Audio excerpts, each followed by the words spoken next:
It is a story of a woman whose perfectly imperfect life made her who and what she is today.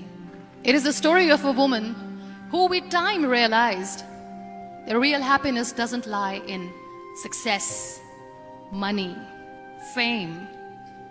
It lies within. Real happiness lies in gratitude. I was 18 years old when I got married.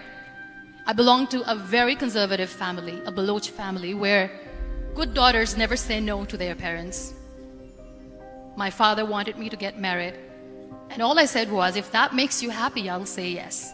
And of course, it was never a happy marriage. Just about after 2 years of getting married, about 9 years ago, I met a car accident. Somehow my husband fell asleep and the car fell in the ditch. He managed to jump out, saved himself. I'm happy for him. But I stayed inside the car and I sustained a lot of injuries. The list is a bit long, don't get scared. Of my right arm were fractured. The wrist was fractured. Shoulder bone and collarbone were fractured. My whole rib cage got fractured. And because of the rib cage injury, lungs and liver were badly injured. But that injury that changed me and my life completely. Many people came to rescue. They gave me CPR. They dragged me out of the car. And while they were dragging me out, I got the complete transection of my spinal cord.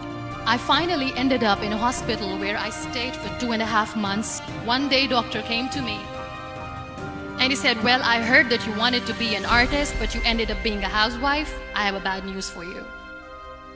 You won't be able to paint again. Next day, doctor came to me and said, your spine injury is so bad, you won't be able to walk again. I took a deep breath and I said, it's all right.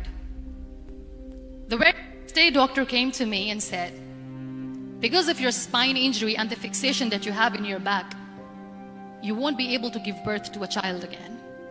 That day, I was devastated. And that is where I started to question my existence. Why am I even alive? What's the point of living? One day I asked my brothers, I know I have a deformed hand, but I'm tired of looking at these white walls in the hospital and wearing these white scrubs. Bring me some colors, bring me some small canvas. I want to paint. So the very first painting I made was on my deathbed, where I painted for the very first time. People used to come and say, what lovely painting, so much color. Nobody could see the grief in it. Only I could. I cannot wait for a miracle to come and make me walk. I cannot sit in the corner of the room crying, cribbing and begging for mercy because nobody has time. So I have to accept myself the way I am. The sooner the better. So I applied the lip color for the first time. And that day I decided that I'm going to live life for myself. I am not going to be that perfect person for someone. I am just going to take this moment and I will make it perfect for myself. That day I decided that I'm going to fight my fears. So I wrote down one by one all those fears and I decided that I'm going to overcome these fears one at a time. You know what was my biggest fear? Divorce. But the day I decided that this is nothing but my fear, I liberated myself by setting him free. And I made myself emotionally so strong that the day I got the news that he's getting married, I sent him a text that I'm so happy for you and I wish you all the best. And he knows that I pray for him today. My biggest fear, number 2, was I won't be able to be a mother again. But then I realized there are so many children in the world, all they want is acceptance. So there is no point of crying, just go and adopt one. And that's what I did. I gave my name in different organizations, different orphanages. 2 years later, I got this call from a very small city in Pakistan. I got a call and they said, are you Muniba Mazari? There is a baby boy and would you like to adopt?